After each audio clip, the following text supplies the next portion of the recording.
I'd like to call the order the City of Las Vegas Historic Preservation Commission for May the 22nd, 2013. Please call the roll. Chair Wright is excused. Vice Chair Stoll. Here.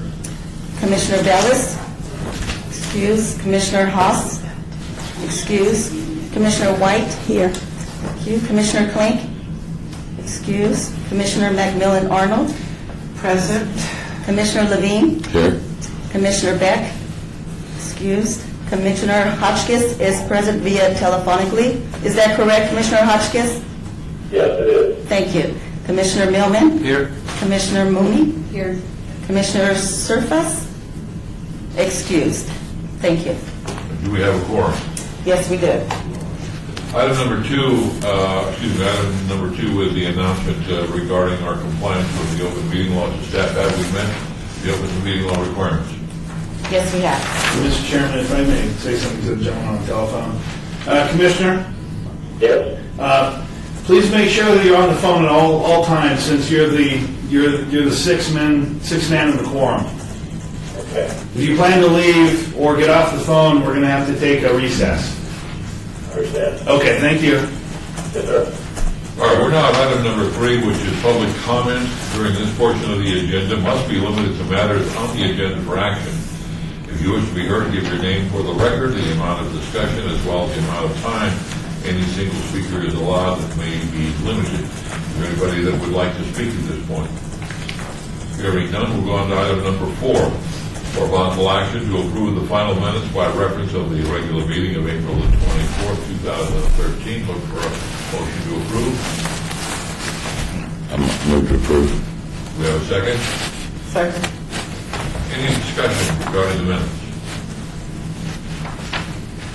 Hearing and seeing none, all those in favor say aye. Aye.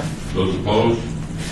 Motion carries unanimously. Item number 5, HPC 49318, for possible action regarding an application for a certificate of appropriateness to install solar panels on the roof of 7-Eleven Park, Sale.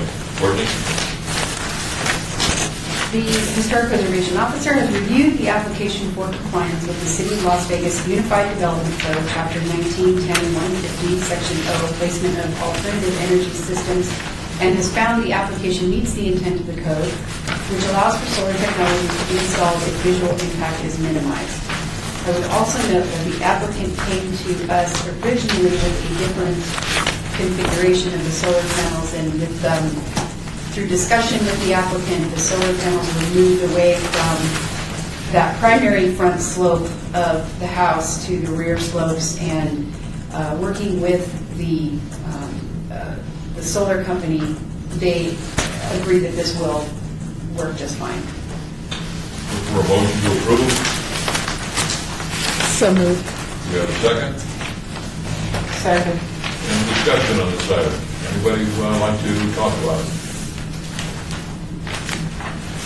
Hearing none, all those in favor say aye.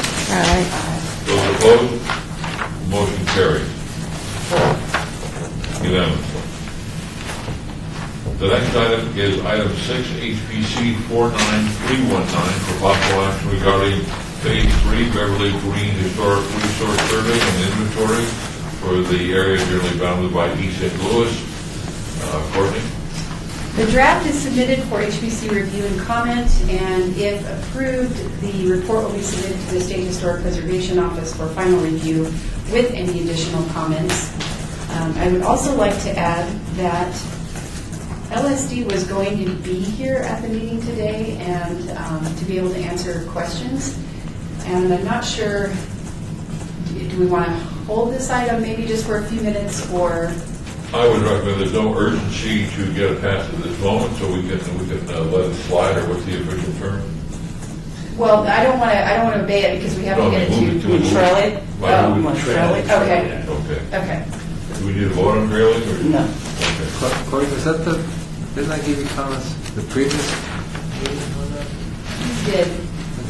Yes, you did, and also Vice Chair Stovall, and those were submitted to LSD. Do we know if they incorporated any of those? Not yet, but I think they probably will if they get any additional comments from this meeting today, and then do it all before it goes up to SHPO. But it won't be in this draft that you see We don't have, before you. there was no draft. This, We had last one. Right, it was in the last one. Yeah, it was in the last. Yeah.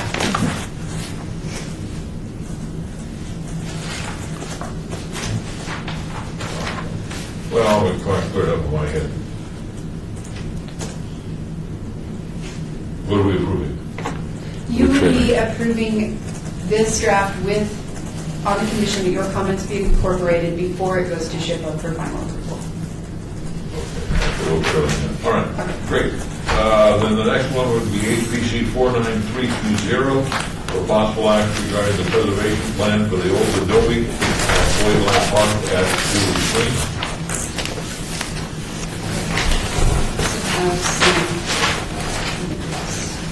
For the record,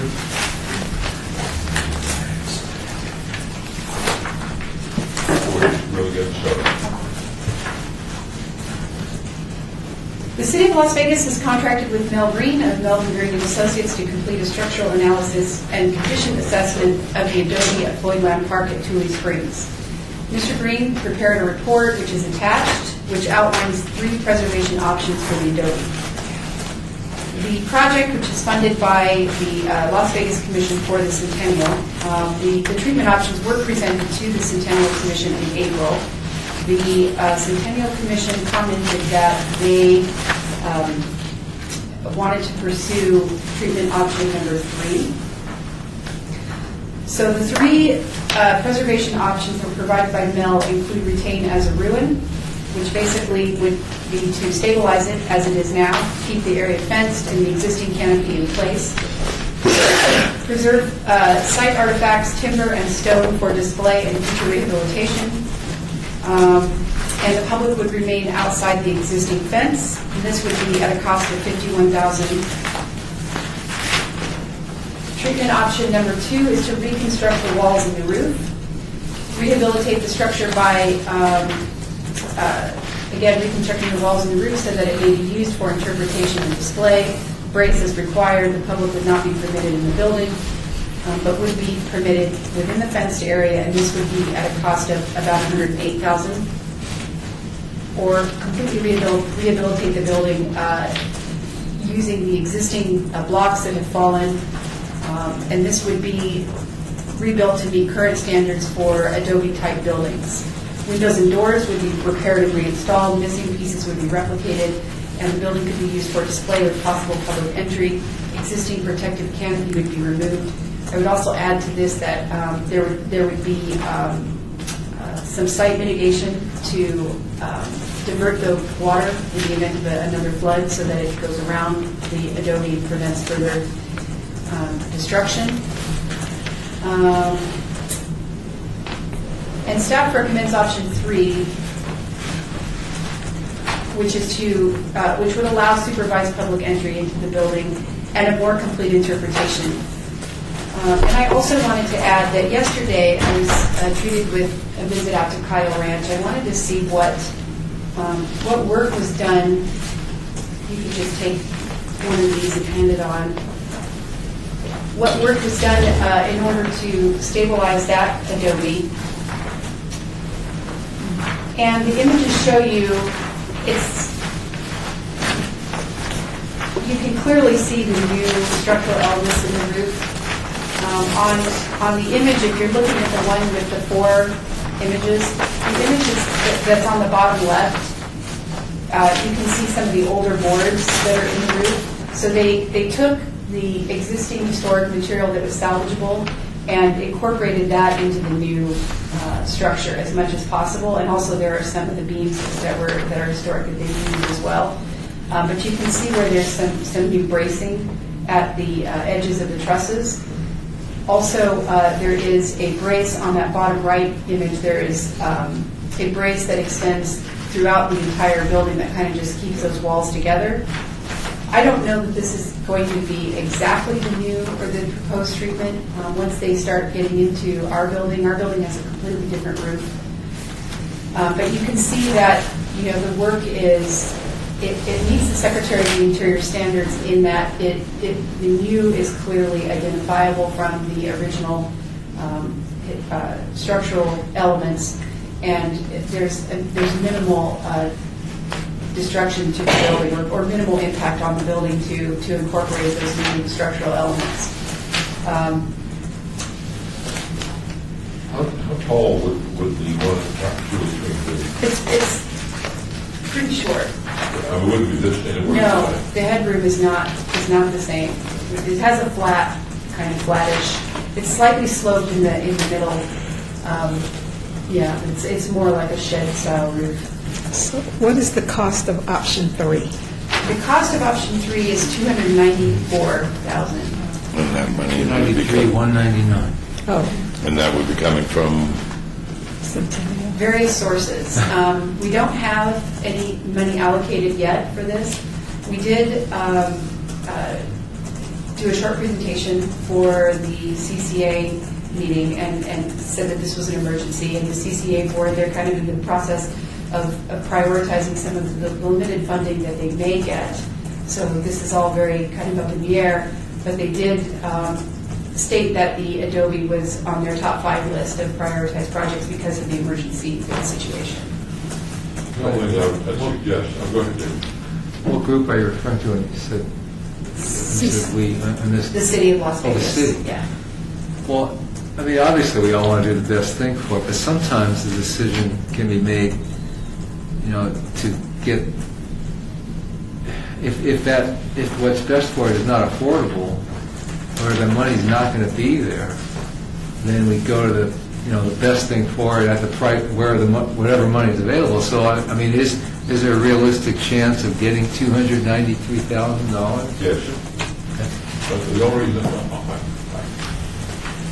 that based on the CCA met, right now they have no money. But there is a proposal that it is supported by the governor that they receive money as part of the birthday celebration, some bond money. And so the CCA asked all the folks, as it has done over the last 15 years, to get the word out. If you would like to apply for a grant, knowing full well we have $0, here's the process you should do. They applied for the grant, and many of them made actual presentations to the public hearing. One of those presentations was made by Courtney, and as part of the filter for the decision-making on part of the commission for emergency, things that were going to fall down, things that needed some stabilization now, maybe not all the money in the world to get it back to pristine condition, but stabilize it. And right there at the top 5 of the list was, based in large part what Courtney did, was the Adobe at the Julie Springs. Okay. So it's, and these were members across the board, across the state, that voted in favor. So it's likely, if any money comes in, the Adobe out there will get a piece of that. Then it's back to your question. If they give us, because there are lots of mouths to feed up there, if out of the 219, if they give us 75, where else can we go to get money? Can we go to the Centennial Commission and so forth? But we will eventually, I think, relook our decision that we make today based on your question. How much money do we have now that we've raised all we can? I still think we should vote for number 3 today, send the message to the CCA, CCA, that this commission supports the best we can do at this time. And if for whatever reason we only end up raising 108, we can still do option 2. Right. And I think that some of this could be phased. If we reconstruct the walls and the roof and do some things, the issue is that we're getting, there's kids that are climbing over the fence and getting into it, and the more they do that and climb on the roof and stuff, then it becomes an issue, with further destruction. So I think if we raise a portion of it and stabilize it, then we can start looking at, additional money to do the site mitigation or take off the roof, restore the roof, that kind of stuff. I think phasing this is possible.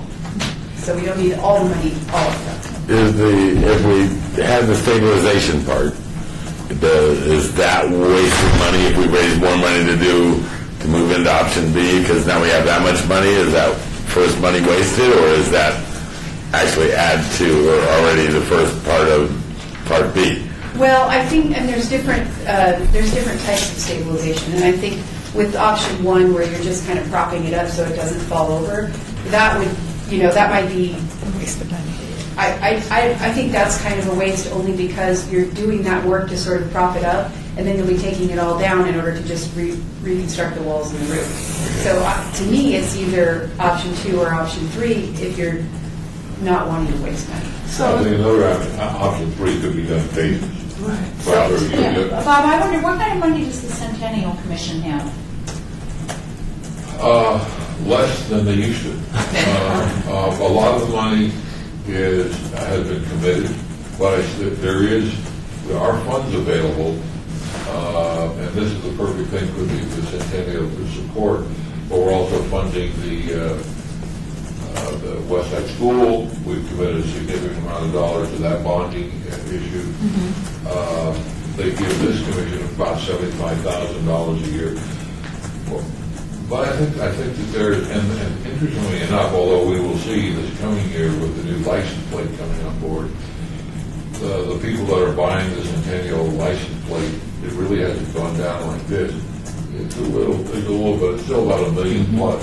Wow. So I think we probably have committed maybe $750,000 of that has been committed annually. Because this seems like a perfect use of that money to me. The intent's historic preservation, and this is historic preservation. When I presented to the commission, I promised them I would look for supplemental funding as well.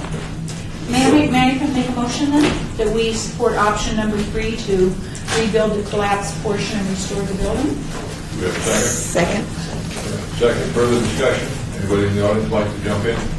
I just wanted to say that, so if we can go ahead and vote for number 3, and then we can just do as much as the money is that we received at the time. That's the phase situation that you're talking about, and I think that's a good idea. Okay. Or we can't That's all I vote for wanted. 2 and go backwards on it. So, okay, so we vote for 3 and we only get to 2, it's still okay, we don't have to come back and redo this or all that, right? Okay, I'm fine. All those in favor say aye. Aye. Those opposed, motion carries. And with that, if you can send our motion or what we just approved to the Commission on Social Affairs, they have in their record. We read that.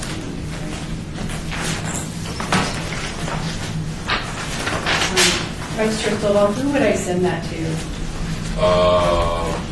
It's no longer now, what's your name?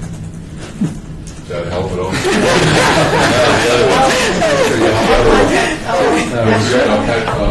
Rebecca Palmer? Palmer, Oh, okay, yes, yes. thank you. What's her name? I'm going to tell her I said that. Okay, we are now, thank you. Item number, Courtney, can we move back to Yes, we can. item number 6, HPC 49319, for possible act regarding Phase 3 Beverly Green Historic Research Survey and inventory for the area generally bound by East St. Louis Avenue. And on we'll go through the whole thing, East Sahara, 6th Street, West and Southeast respectively. So we have Catherine Leonard and Greta Rail from Building Simpson Design here today to answer any questions from the Commission about the report. They have, as I mentioned before, received comments from the Commission that are not incorporated in the draft that was submitted to you all for review, but will be incorporated before the final draft is submitted to SHPO. I presume that's you? It is. Okay. Could you identify yourself for the record? Sure, I'm Greta Rail, and I work for Logan Simpson Design. And I'm Catherine Leonard, I'm Director of Cultural Resources at Logan Simpson Design. Let me just say for myself, it was an enjoyable couple of hours of reading. Really got the sense of that neighborhood and a lot of detail. The comments that were sent in, were you able to include those in some way in your? Yes, I think we'll be able to address all of them. Chairman, can you have him sit over here so he can speak into a microphone? It might be better for the record. Okay, I didn't want that to be recorded. I didn't know if we'd be asking a lot of questions. Since we are, I think it'd be best. Sorry, ladies, I'm just going to make sure that we get to hear you on the... All right, now you're really official. Spotlight comes down and the grilling starts. Thank you, Chairman. So were you able to include those comments? Did it make any sense? Yes, I think they all make sense, and they seem fairly minimal, so I don't think I'll have any issue incorporating them. Questions from the commission? At the level that we're at here, and then this goes up to SHPO, and eventually SHPO sends it off to the National Park Service if we were to apply for actually historic designation for the neighborhoods, and that would be another whole process to start all over again. But is this report at a position where it can be disseminated to the public, or can be shown around, or it's still... No, not yet. Not until, we don't normally do that until it's gone through the SHPO review process. They might have additional comments. Okay, that's my question. And the fact that SHPO said, okay, on page 4, we need to change whatever, would that come back to us? Their comments have typically not been substantive with historic context. Okay. It's more maybe additional information about specific properties, or in the past, we've had a couple comments about which ones the consultants have recommended for as being individually eligible in the National Register, that kind of thing.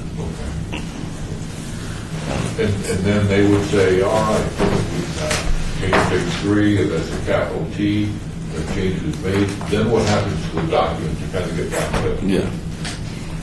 The LSD will submit the final, like on a disc to us, and then I typically distribute it to the commission via disc.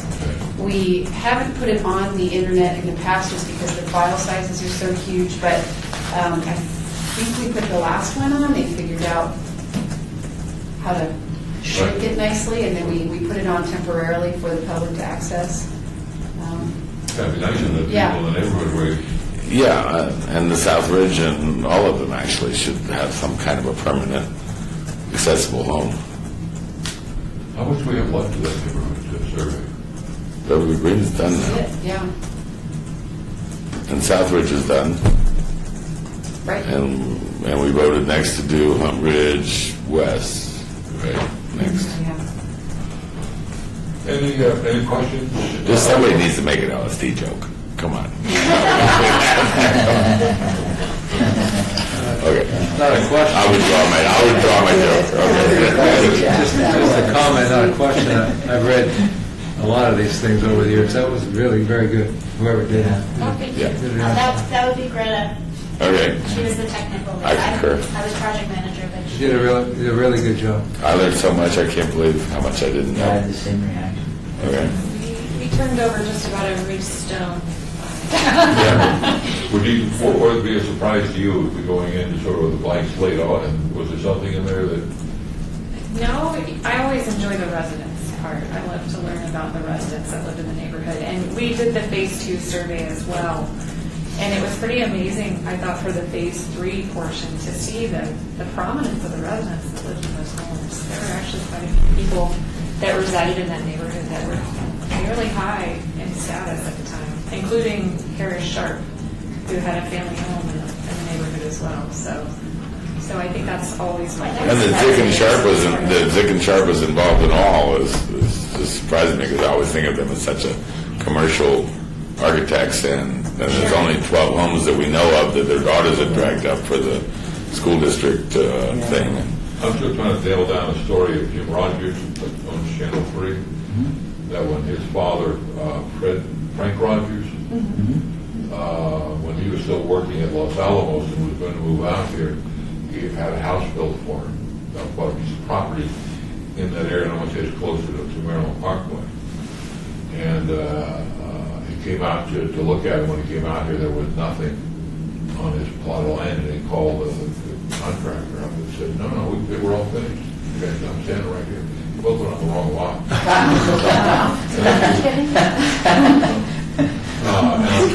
I think it's not an urban myth. I think it's pretty nice to know where the first house is maybe, and the second one, so we can find that on the road. And where was that? I believe it was closer to Maryland and Sahara, back maybe 2 blocks. And that's as close I can get to town. It would have been, the time frame would have been test site, so that would have been early 50s. Like near St. Anne's, Bob? Near St. Anne's Church? Yeah, I think so. And so I'm going to see if I can push on Yeah. Jim to come up with, if that, I find it in the time, before it goes to different. Yeah, we compiled all the names of. But that's really would be over in the Southbridge part, and wouldn't have been part of the Beverly Green one, so. So I can just look through and see if, you said Frank Rogers Yep. shows up as a resident, or Okay. at least the phase 2 or phase 3 neighborhoods. That means you know where the other house is. Yep. All right, do we have a motion? Move to approve? Do we have a second? I'll say. We have a motion, we have a second, discussion. All those in favor say aye. Aye. Those opposed? Motion carried. Thank you all. Really enjoyed the report. We're now down to item number 8, HPC 49321, possible action regarding historic preservation and archaeology month, pathways to progress bus tour cost. So I would like to say that the bus tour was a success. I have some photographs to pass around here of just Eldorado days and the awards and a couple of the tour. We were treated to a surprise after tour to the Underground House, thanks to Commissioner Line on Flamingo and Spencer, and that was a lot of fun. Before you today is consideration of some of the costs for the tour. And I have one correction to make. The honorarium for Peter Baresi, I would like to cover just at a minimum the travel expenses. And he submitted the rental car cost, which was $92.88 for his stay, and that brings his total up to $398.88. Which brings the round total up to $1,975.64 for the total cost for the tour, which is $475.64 over the budgeted amount of $1,500. We are expected to get about $900 in revenue from sales of the tickets, so that covers that. But I just wanted to get some approval from you guys for the speaker honorariums and to go over that budget. Discussion, nothing? I have no problem ever paying somebody's way to do, because it was a great little speech he gave and presentation, so. I just wanted to say I really enjoyed the tour and super job. Money well spent. It was. Sold out for the first time ever. Wow. So, the Palm Springs people, okay, I can comment, okay, Palm Springs people were absolutely enthralled with not only the party that you all missed at my house, which was a really nice, really great party, let me tell you. We had about 50 people all together, about 16 of them, and about 35 people I knew. And but I took them to the neighborhoods in a caravan after the Underground House. What they saw while we were driving on the bus tour, the presentations that were given. They really hadn't. They were all regular visitors to Vegas who never left the Strip. And even though they're ground central of the whole mid-century modern worldwide preservation movement, they really did not understand the depth of what we have here in Las Vegas. And they are totally on board with us now. Okay, so it was well worth it. Well, I look for a motion with the changes that were recommended by Courtney. So moved. Second. Further discussion? General public? All those in favor say aye. Aye. Those opposed? Motion carries. And again, look forward to the next year. Should we put $2,000 away for that budget? Yeah. That will, yeah, I can put that on a, Number 9, abeyance item HPC 49009, possible action regarding HPC Centennial Legacy Grant application from the Southwest Oral History Association in the amount of $5,000. the applicant has requested that the item be withdrawn. All right, we did a vote on abeyance item. Are they Now, coming? we need to make a motion to withdraw the item. Right, to withdraw without prejudice. Please. Right. All right, let me With wait a prejudice or without? I'll make the motion we withdraw this item. Are they, does that mean they're not coming back or they are coming back later? But they reserve the right to come back. Who's those right to come back? Okay. If I may, Vice Chair Soto, Corn, is that with or without prejudice? Without. Okay, thank you. That was like the most intense discussion I ever sat in on here last week. No, this is... No, Oh, that was this is important. Oh, those are different. Oh, I'm sorry, okay. Oh, We have a motion, do we have a second? okay. We have a motion, we have a second. Further discussion on this one? Item number 9. Hearing none, seeing none, all those in favor say aye. Aye. Those opposed, motion carries. Now, this one you were talking about, item number 10. I'm sorry, I take back. HPC 49010 for possible action regarding HPC Centennial Legacy Grant application from the Friends of the Fort in the amount of $5,270.36. And the what is Scott's recommendation? Hold the item in abeyance until next month. All right, just as for information, we need a vote on that? Motion on that, hold the Yes. The comment, the errata that was prepared has been sent off to Dr. Miller for her comment. It was sent off a couple of weeks ago, I believe. Has there been a formal response? It was requested by staff that she review the comments and submit them to me by the deadline for next month. All right. Okay. So we'll be on our next month's agenda, so we need to have a motion to hold this in abeyance until next month. So moved. Second. Discussion? Hearing none, all those in favor say aye. Aye. Those opposed, motion carried. An aye on the telephone. We're now on number 11, report by Department of Planning regarding the status of historic railroad cottages located at the Springs Preserve at 333 South Valley View Boulevard. Nathan Harper, archaeologist for the Springs Preserve, is here to provide a presentation. Push the buttons. I'll sit here, so I'm also on the record. For the record, please identify yourself. My name is Nathan Harper. I'm the preserve archaeologist for the Springs Preserve here in South Vegas. Welcome. Thank you very much. Thanks for having me. So I come before you today to give you an update on the process of the rehabilitation and restoration of 4 early Las Vegas railroad cottages built between 1909 and 1911 in downtown Las Vegas. I'll give you just a brief overview of where we are. We're about 3 miles west of downtown, 180 acres. Cultural and natural area protecting the original site of Las Vegas Springs. We have 5,000 years of history on site. It's my responsibility to protect and research and present to the people. Ancestral Puebloans, Batines, Paiute remains on site. 19th century early settlers' houses, adobe structures, dugout structures, as well as early 20th century water procurement facilities.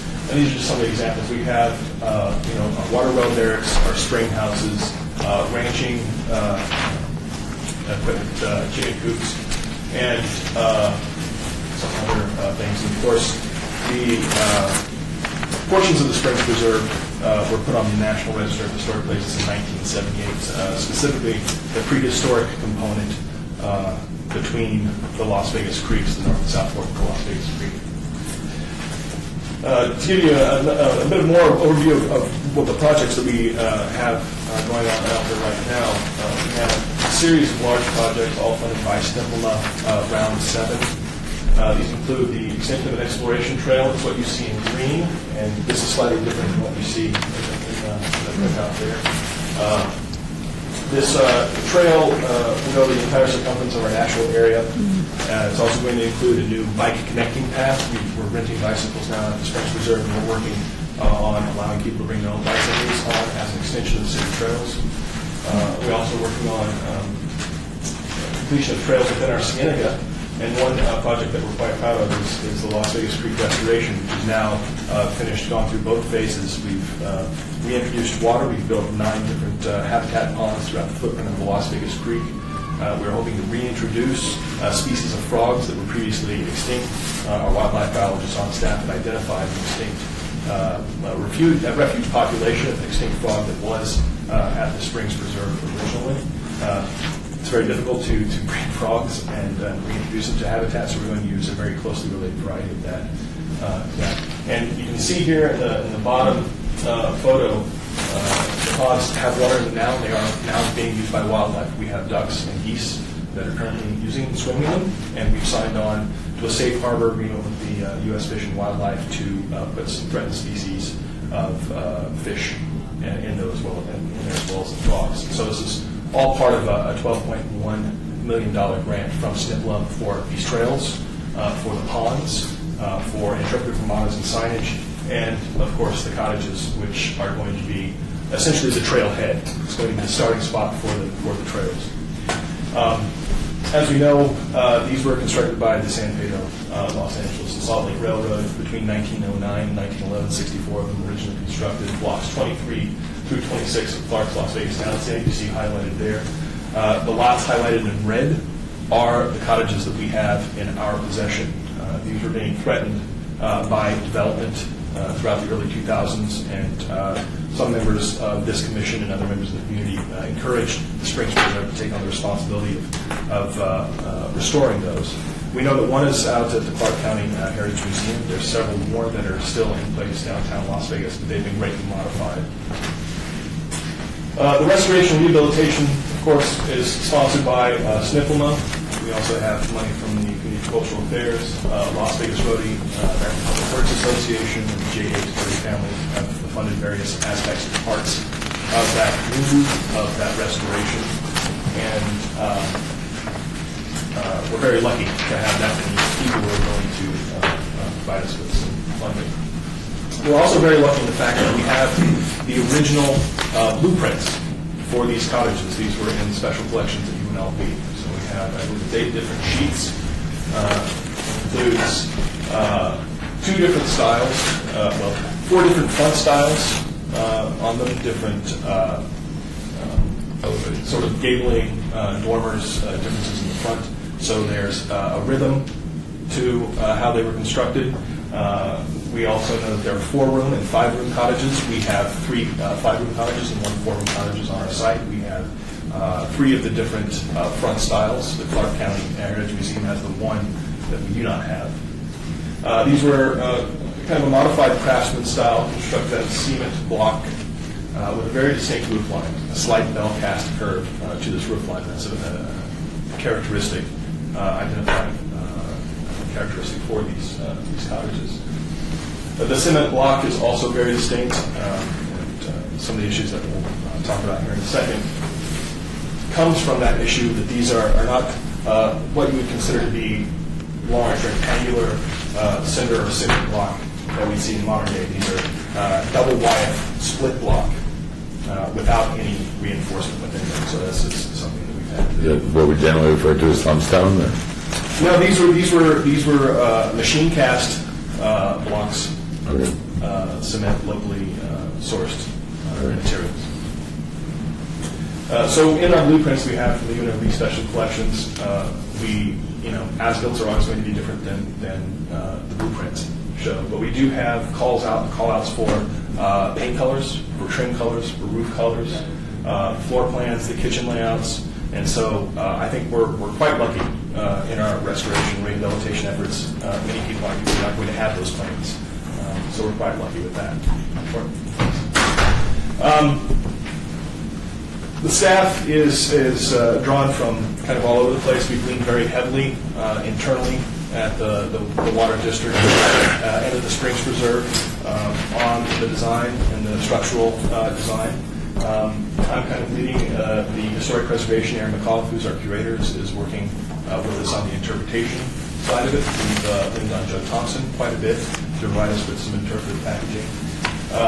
We also signed on to a partnership with the National Park Service, Hank Florence, who's out of the Pacific West office, as well as Elizabeth Pigeon, who formerly was in the Pacific West office, signed on to help us write our historic structure report and our treatment plan for these cottages. And as we went through the process, BLM was more than happy to sign off their responsibility for reviewing it for the SNCMA. We're more than happy to sign that off to the National Park Service. And through negotiations with SHPO was also likewise perfectly happy to let National Park Service be the reviewing agency. And so the National Park Service helped us write our treatment plan, write our historic structure report, and also provide us with Section 106 approval. Structural design, as I said, was done internally. Elsie Van Anderson is one of our design engineers, is the main engineering lead. We also consulted with Mel Green on structural issues. The contract was bid and awarded. Our general contractor is Pace Contracting. They subcontracted out to Acme Underground to move the houses. This is the same company that's moved many of the buildings out to the Clark County Heritage Museum, and they did a fantastic job. And we've also brought in John Lambert of Abstract Masonry to consult on the cement block and the masonry issues that happen. As I said, as I mentioned, the partnership with the National Park Service has been very important, and having that experience, Hank Florence has many, many years of experience, career awards, working with the National Park Service as a historic architect. Elizabeth Pigeon just recently left her position with the Pacific West and is now the architect out at Grand Canyon. So what you see here is a preliminary reconstruction drawing of the treatment, the colors that we're going to have on them. We're going to have 4 different roof colors, 4 different trim colors on each of these, so that it's going to represent each of the different colors that were called out in those blueprints. So we'll get a representation of what the neighborhood would have looked like overall. They're going on original size lots. They were 50 by 125 size lots. The houses themselves are about 23 feet across, about 40 feet deep. On the color, did it say blue or the chip, or how close did you get to replicate the color? Well, we've done some paint analysis, and the original paint is underneath at the bottom. We have the nice kind of dark hunter green. Was on many of these and still there. The light kind of sky blue that many people would paint on porches was there as well. The yellows were all there when we did our paint analysis. So the colors that we see here, is it going to be the roof treatment, or are you going to add color to the bricks? Well, that's one of the issues that we've been dealing with. You can go to the next one. It's been the structural issues, and the masonry units themselves are in quite a bit of distress. Structurally, seismically, they're not sound. They're really, if you have seen these, they've been on blocks on cribbing on the Springs Preserve property since 2005. We received the SNCMA grant funding in 2007, and then it took another few years to go through the process of writing the historic structures report and getting the Section 6 approval. And in that time, they did deteriorate somewhat. Now, the block, the natural block, as it was constructed and built in 1909, 1910, 1911, was probably using local sources, unwashed sand, so there's quite a bit of loose fill within that. The way these blocks are constructed is there's a very thin veneer. You get the fines that come to the surface, and after that veneer is gone, underneath that veneer, it's pretty loose. It's one of those things where you can go up and you can scratch your finger, and the material will just come out of it. So we've been having a lot of conversations about how to approach that. Seismically, also, because we're looking at unreinforced masonry, double Wyeth going up, 8 feet. It's only about 6 to 8 inches wide. That leads to several different sorts of engineering issues. And with consultations with the National Park Service, with Mel Green, with the SHPO, we did finally come to a compromise on it. And not everybody is particularly happy, but to make them structurally sound, to make them occupiable, to make them usable, it was decided that we were going to insert rebar into the air spaces between some of those blocks and double wide, and certain of those air spaces were going to be gravity. We're also going to be inserting seismic screws along the courses to attach them more firmly. The other problem is the roof and the floor are not attached to the walls. The floors themselves sit on a ledger block that was built below surface, so it's not directly attached to the walls. The floor is actually sitting on a ledger block that is underneath the wall itself. So when you picked up the houses, the floors were not sitting on anything except the cribbing. Okay. The roof does not have a solid diaphragm, so the roof was essentially in four corners attached by large bolts that were coming out of the block. And so the difficulty has been finding a way to attach the roof to the walls and attach the floors in a manner that's up to code. So that's only back up. Yeah. So I understand, back to the rebar, what are the, that sounds like a kind of a logical seismic decision. What are some of the objections? I think the biggest issue and is that this is, you can't reverse this. Once you put that rebar in, once you put that grout in, you're not getting it out. And of course, if we're trying to follow standards, Secretary of Interior standards, you try to do something that you can reverse. And to do it this way, it's not reversible. We looked at several different plans, and from a structural standpoint, from a seismic standpoint, from a code standpoint, it didn't really seem like there was any other way other than this. When you say it's a double wall, are you saying there's a layer of brick and then a layer of brick, or? Yeah, I don't have an example here. But where would the air gaps be? I mean, normally the bricks are overlapped, Right. staggered. If you look at your modern cinder block, you've got two squares, two cells within it. Right. It's as if you cut that block in half. So there's a T section in the center. And so as these were laid, they were laid in bond. So that T from the outside block would match the joint on the inside. So like this? Yeah. Yeah, like that. Okay. But it's actually like an E, Yeah. two E's. The second part of it is less, how unique are those three elements? The block, and how they used it, the laying of the putting of the walls down, and the laying of the roof. Is that going to be somewhere explained that in 1909, 1910? This is how they built the houses, and was there some logic to why they did it? Is it an expense logic that it was cheaper to do it this way, or this was an experiment, or it was state of the art at that time? Definitely, construction methods are definitely going to be part of the interpretive package that we're going to present. We're going to talk about the building, we're going to talk about the cement. The way the cement block was made, sorry, I'm from Kansas, so I say cement. How else would you say it? Cement. Cement. The cement, the cement block was made using a modern cement block making machine, which just had come on the market in the early 1900s. So it's very possible that this was one of the first larger scale sort of housing developments, so to speak, that used a block maker like this. Okay. So the block is unique, definitely. But we can tell that when you look at blocks, there's different consistencies. There's different components to the block. Some have more sand, some have more gravel. And so when you're dealing with treating these blocks, how we're going to handle this block, it's a larger.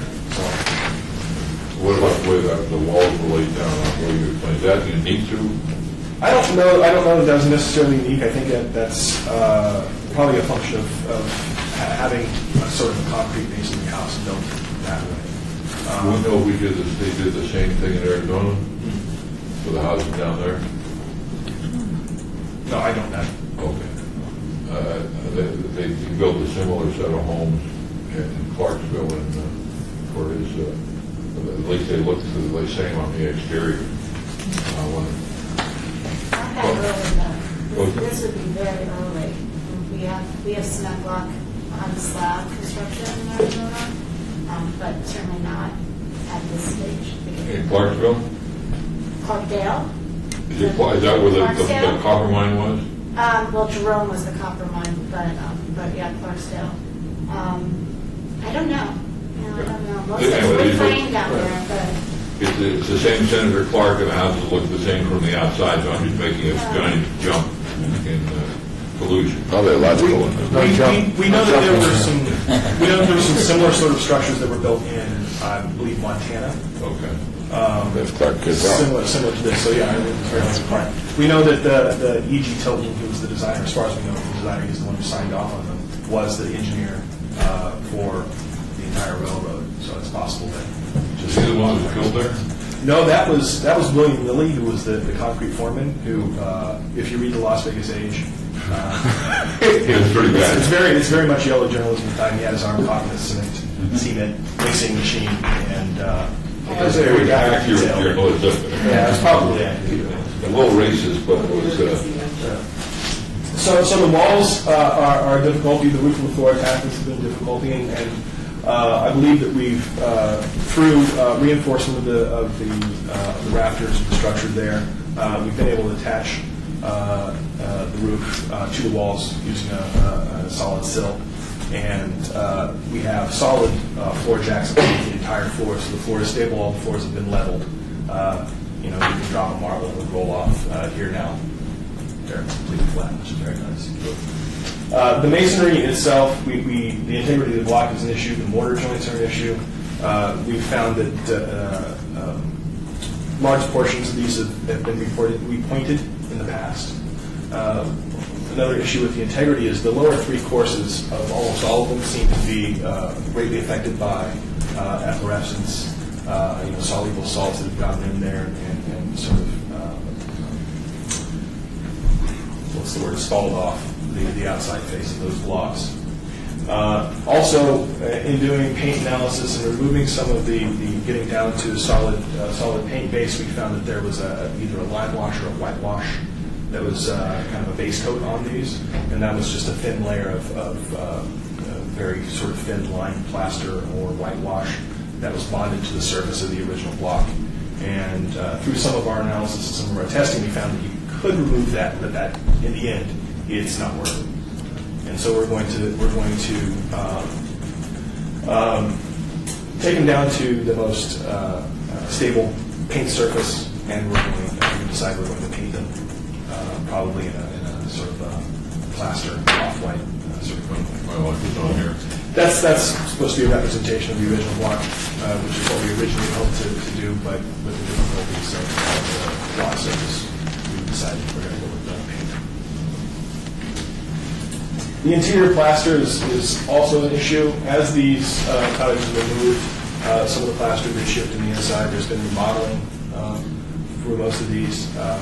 The Clark County Museum probably received the one that was in the best shape, and it had its own difficulties with some of the walls.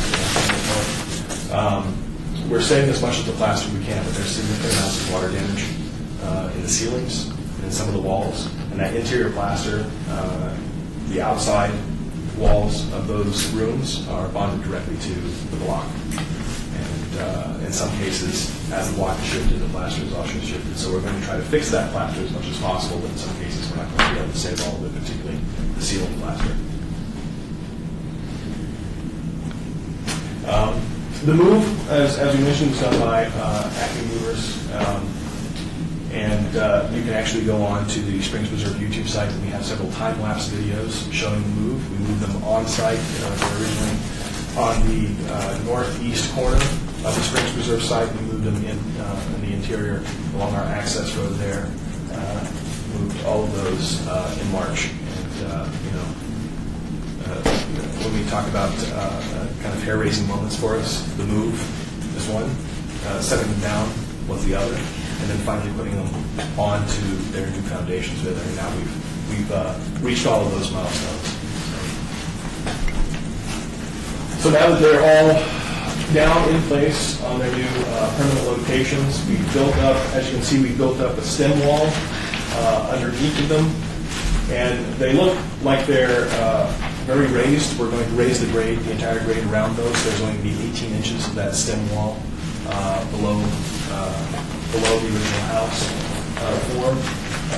And you can see we've started to do some of the repointing. We've started to replace the block. We had replacement block. We had the block analyzed and tried to match colors as much as possible in case we do decide to use something different in the future. We match mortar color as well. And if you had seen these just a few weeks ago, you would wonder if they were going to make it. But honestly, after we've started the repointing and the replacing of the block that was disintegrating, they look very solid right now. And so we're moving onward and upward, and we're very encouraged by it. Will they look brand new? Will they look brand new? Absolutely not. I mean, that means it's going to be fresh, and the windows are going to be new windows, and the roof's going to be new, I mean, We're using all the original wood as much as possible. It's going to be there. We're not going to strip the wood all the way down. We're going to take it down to the most solid paint. We're going to repaint it in those trim colors. The block will be painted. It will be a new color, but they're going to look like 100-year-old buildings. So the cottages moved. They've been lowered. We've started repair on the masonry. Interior work is beginning. The plaster and the walls. Upcoming issues that we're going to be dealing with, the landscaping. We're trying to go with as much period-appropriate planting as possible. Once again, we're leaning on accounts from the Las Vegas age, the accounts of the Arbor Days, the early Arbor Days that they had, the Mesquite Club. We've been working very closely with our gardens facilities to come up with that landscape plan. The issue I think we've been dealing with that is trying to dial things back as much as possible. You know, our gardeners get excited, they see a new land, and they want to fill it with everything as much as possible. So we're trying to pare it back even more. We're going to have fruit trees in the backyard. We're going to have gardens in the backyard. We'll have period-appropriate trees in the front as well. And this is as they would have had originally. Our interpretation for these cottages, it's going to focus on lot number 3, what we call the Taverdi cottage. This is the house that J.H. Taverdi first stayed in when he came to Las Vegas, where he met his wife. And so it was very close to his heart. We have some photos of J.H. Taverdi in front of the cottage before he passed away. And so the family feels a bit of kinship towards these structures as well. So they're helping pay for some of the interpretation of the restoration of the interior of Lot 3. We're going to focus on the lives of railroad workers and focus on the story of early railroad in Las Vegas. And we feel that this is a story that's not told enough locally. And so we're going to add to this in some other ways. In fact, Courtney, you can show the next slide. We're working up plans. We have conceptual designs to put in a streetscape that's period appropriate for when these were built. We're looking at a period of interpretation from 1909 to 1921. After 1921, these cottages started to pass into private hands after the Union Pacific bought the SP Lincoln SL. So we've worked up this conceptual design with a local company, Exhibit IQ. We're planning on putting in 4 different storefronts, a hotel, a mercantile, a replica of the Arizona Club, and the First Bank. And at the end of the street, we're planning on putting in a 3/4 size replica of the original Las Vegas depot. And this fits in with some of our other train programming. We have now a trackless train that runs on site, and that's going to be the home for that trackless train. This is all right now in the conceptual area. We're looking at qualifications from local architects and exhibit designers, and we're going to review that, and we're hoping to have that phase of this area completed in fall of 2014. And we feel it will add an entirely new story, an entirely new part of Las Vegas to Springs, Missouri. Where would that be in relation to the cottage? It would be, the cottages are there on the left-hand side of the photo. Those are the roofs of the cottage. Where's that's on the the, 95 side? is that looking north? It would be, yeah, this is looking north. So, State Museum, This Yeah, I here. know where that is. You'd be looking at, this is looking down the street essentially from the State Museum. Cottages are on this side, storefronts on this side, depot. Okay, good luck. Well, Questions, comments, thoughts? this would be amazing when it's done. Really appreciate the work you wrote on the cottages. It's really nice to see those come to put in on the original lots. I'm looking at the little map and just kind of a question where you got the highlighted. It looks like they're on 2 lots. Or is that just for the, I think the lot, to identify where they were, but it looks like, you're talking about the original plat map. yeah, this one. Three of them were on Second Street, and one was on Fourth Street. Are they on 2 lots though? Is that what the line represents? No, the line's just representing their double lots.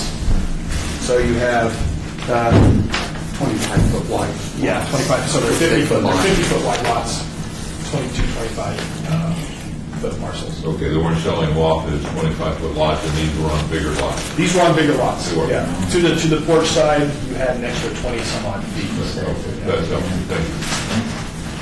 Any other questions, comments? Is there a web link at all for this? I'm sorry. Is there a web link at all for this presentation? There is some information on the Springs Preserve website.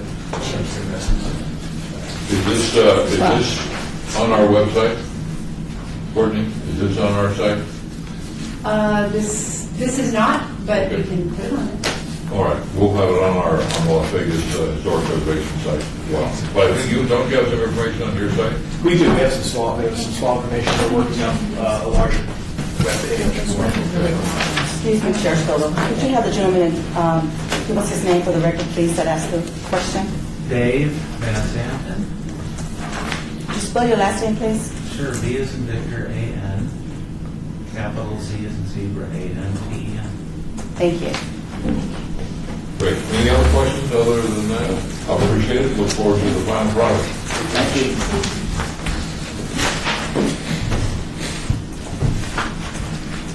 We need a field trip.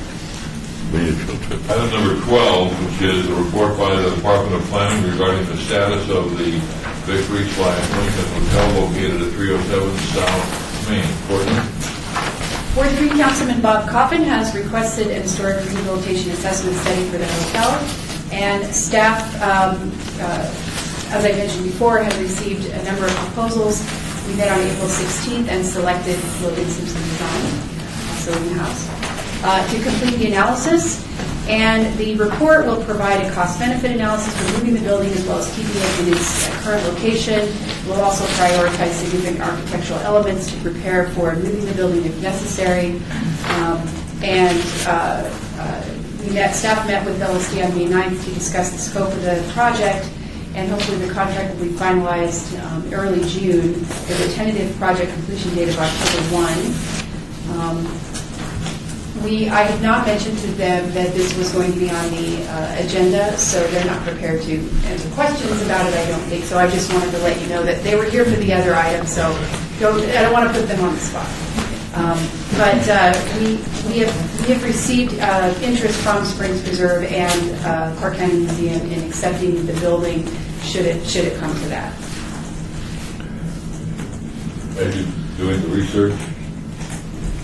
Actually, part of the tenor of our May 9th call was to renegotiate a scope of work in which we would use secondary materials provided by the City of Las Vegas. So we will no longer be doing primary historical research, but we will be doing the site evaluation and preparing essentially a building structures report. So who will be doing the primary research? We have quite a bit of materials that have already been assembled for various reports. A few years ago, I can't remember if it was me or someone else on staff that photocopied all of the articles about the victory from the Age and the Review Journal. So we have a lot of stuff. So basically, they're just going to be compiling that information and preparing the report. The real goal that was communicated to us by Councilman Coffin was to prioritize what was significant in the building in case there was an emergency where we had to suddenly make a decision to move the building.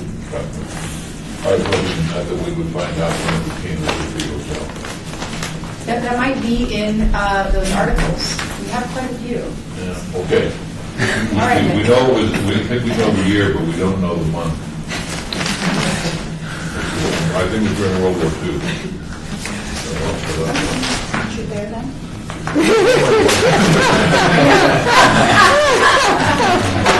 Order here. Any other comments, questions? Okay. Item number 13, report by Department of Planning regarding administrative reviews of applications for building permits for properties listed on the City of Las Vegas Historic Property Register. The Historic Preservation Officer gave an administrative approval for an application for a certificate of appropriateness to replace the front and side windows like for like at 1264 South 8th Street, which is a non-contributing property located in the John S. Park Historic District. Thank you for the information. Any questions for the commission? Hearing none. Item number 14, report by Department of Planning regarding historic and archaeological resources in local media. Very light now. Thank you for the report. Yes. Item 15, report by Department of Planning regarding project update list.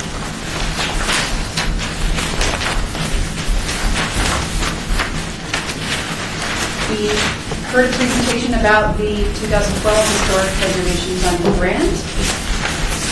The historic El Cortez Hotel and Casino, the National Register plaque was installed on May 8th. The unveiling event was the 9th. Pretty well attended, very nice event, lots of media. Did anybody who was there want to add anything about that, or before I move on? Well, in your comment, there was surprisingly, every television station within the 300-mile radius was there, so it's glad to see that there's that kind of recognition that's growing in the community on the local TV media. I also heard it announced on the radio prior to the event, so. Great.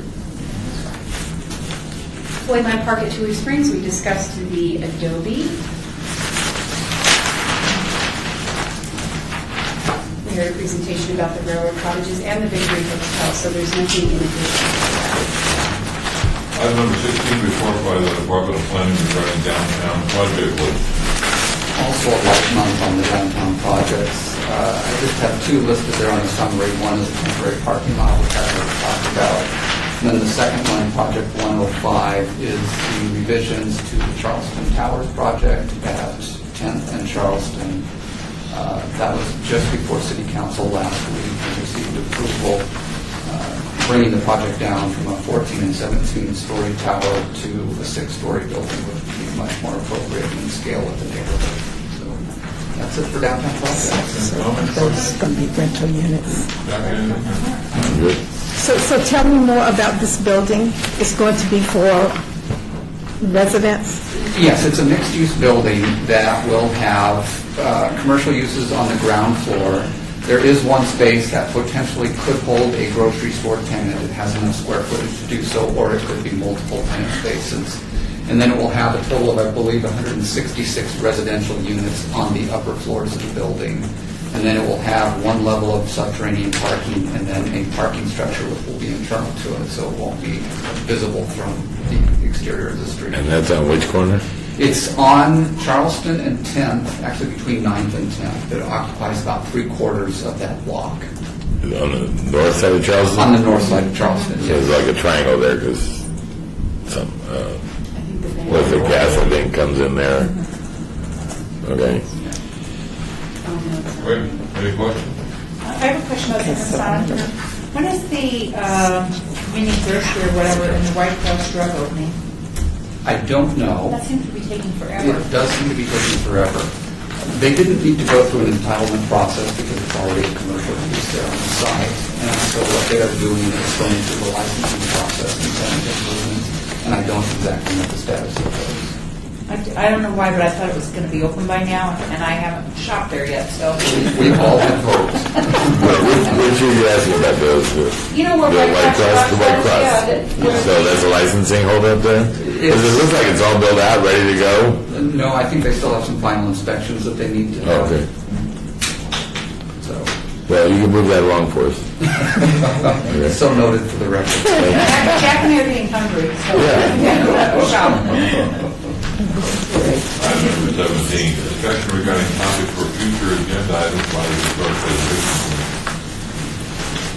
Comments made during this portion of the agenda by individual commission members shall refer solely to proposals for future agenda items, and any discussion shall be limited to whether or not any such proposed items are within the purview of the commission and/or whether such proposed items shall be placed on a future agenda. No discussion regarding the substance of any such proposed topic shall occur, and no action shall be taken regarding the proposal. Anybody would like to see something on this agenda? That's several, maybe one item in advance or two? Any of the cases? Just one. Yeah. Okay. Anything else you'd like to see on the next meeting? Hearing none, we'll go to item number 18. This is citizens' participation. Public comments during this portion of the agenda must be limited to matters within the jurisdiction of the board. No subject may be acted upon by the board unless that subject is on the agenda and is scheduled for action. If you wish to be heard, give your name for the record. The amount of discussion on any single subject as well as the amount of time any single speaker is allowed may be limited. Would anybody like to address the commission? Hearing none. We're adjourned.